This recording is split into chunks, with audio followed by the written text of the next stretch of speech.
Hey guys, how you doing? It's Brad with ATRE Podcast.com, all things real estate.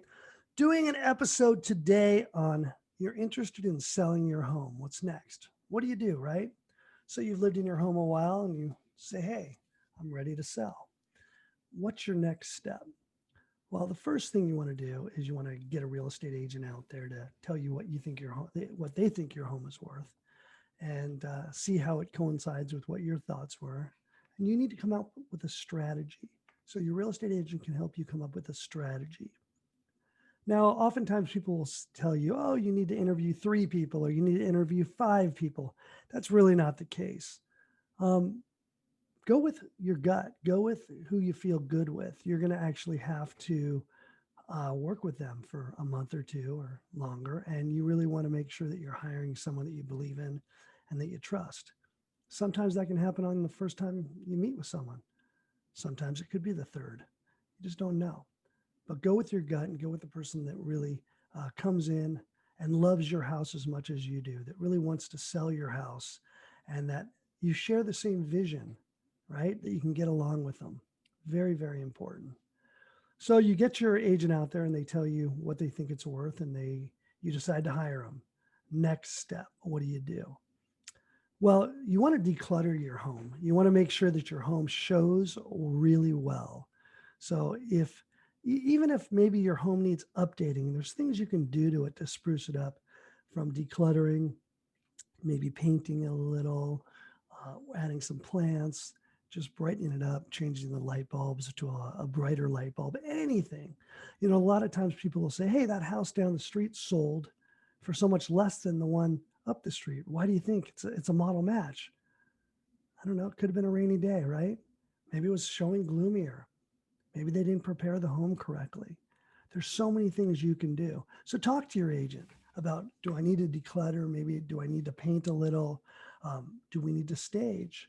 There's several things that you can do to attract more buyers and to get more money. You also want to have a professional photographer come. So once the professional photographer comes and really does some beautiful pictures of your home and maybe a drone video, maybe some Matterport, which will show your home in 3D, really give buyers an opportunity to see your home in different capacities, especially with right now we're in the middle of coronavirus. So maybe someone can't come to your home. They can't get in. But a great way for them to be able to view the home is by doing a Matterport, a 3D listing, or by doing a video, or having maybe their agent do a FaceTime with them until they can get in. There's so many things that you can do. What should you expect? Well, you want to have a really good summary of your home written that presents your home to the public with the photography. Your agent's going to ask you, actually, before you even list it, when you're doing the paperwork, your agent's going to ask you to sign a contract. Keep in mind, you want to set them up for success, right? Don't be so hard on your agent and worry about how long it's going to be listed for. Give them a 6-month listing. Give them a shot. Give them a shot. And as far as commission goes, work that out with your agent, but don't worry so much about what you're paying your agent. Worry about what you're keeping in your pocket. A lot of times someone will want to discount their commission to get the listing, but really when picking that agent for the wrong reasons, it could cost you money in the long run. So you really want to do your homework and make sure that you're with someone who's a good negotiator. I mean, if they can't negotiate their own commission, how are they going to negotiate the sale of your home? When you go to your doctor's office or you're going to have a surgery, are you going to go with that guy who's going to give you a discount on the surgery? So why do it with your house? Your house is one of the most important things that you could do to set yourself up for financial freedom. Go with the person who sees your vision, who has a strategy for you for life, and is going to be your realtor for life. Build relationships with your agent. Yes, I'm talking to you, Mr. or Mrs. Seller. Build a relationship with your realtor. We're here to help. And we want your business for life. We want to sell your family and your friends and everybody else that you know homes. And we want to be your hero. Really, that's what it comes down to, right? Is we want to be your hero. and we want to grow with you.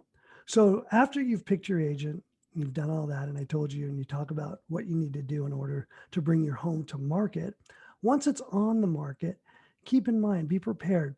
So people often say, well, I want more money for my house than the last house. And the reason is because I think my house is nicer. Keep in mind, it's almost impossible to underprice a home or undersell a home. It's very easy to overprice a home. So if you overprice a home, no one may look at it. But if you underprice a home, you may get several offers, and you're going to end up getting the offers so inflated that you'll oftentimes get more than what your home is worth, and you'll get the terms you want.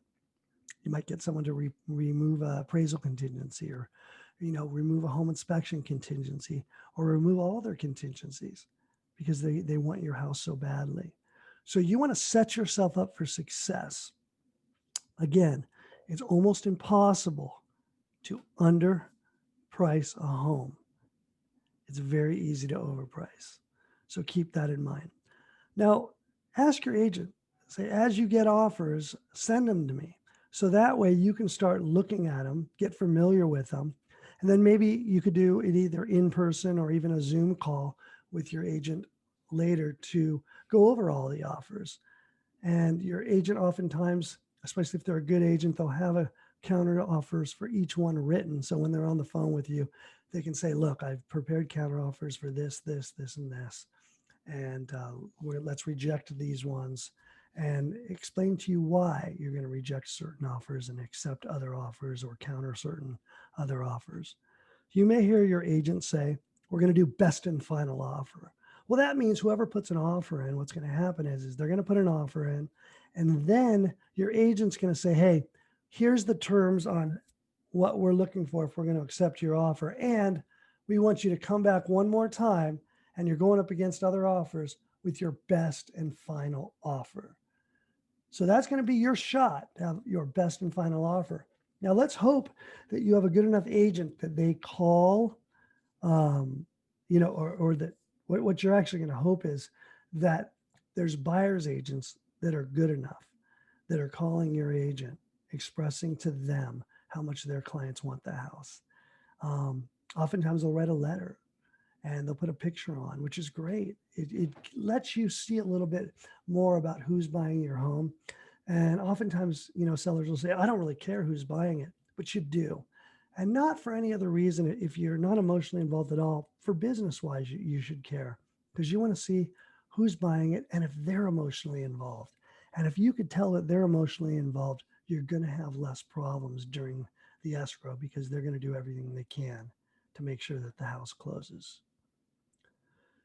What else? Well, once you're in escrow, you're going to have a home inspection.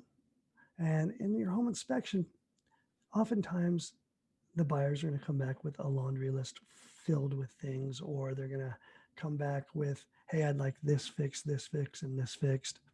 You don't have to do anything.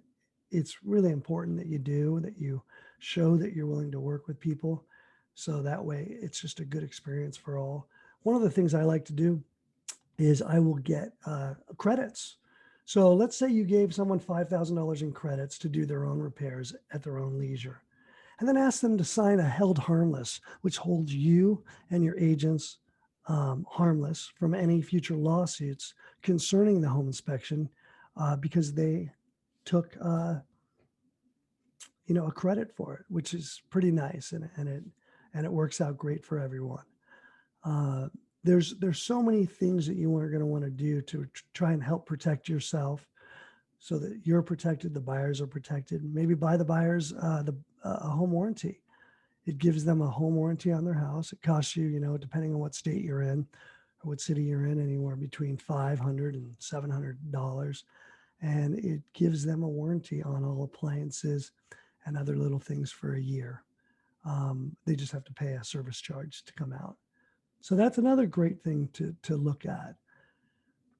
Oftentimes you'll look at like a 30-day escrow. Make sure if you need a couple days after escrow closes, make sure that your agent puts in there maybe that you're moving out, close of escrow plus 1 day or plus 2 days.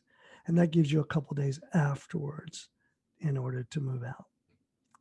Anyway, I hope you found this information helpful. Hope you guys are having a great, absolutely fantastic, wonderful day and you're ready to sell. There's a lot of great agents to choose from. If you ever need any suggestions, feel free to go to my website at ATREPodcast.com. All things real estate, ATREPodcast.com. Shoot me an email and I'll see if I can get you an agent in the city or the state you're looking for, since we are a nationwide podcast. Thank you so much. And as my dad always says, have an attitude of gratitude. It's great seeing you and hearing you again. Thanks.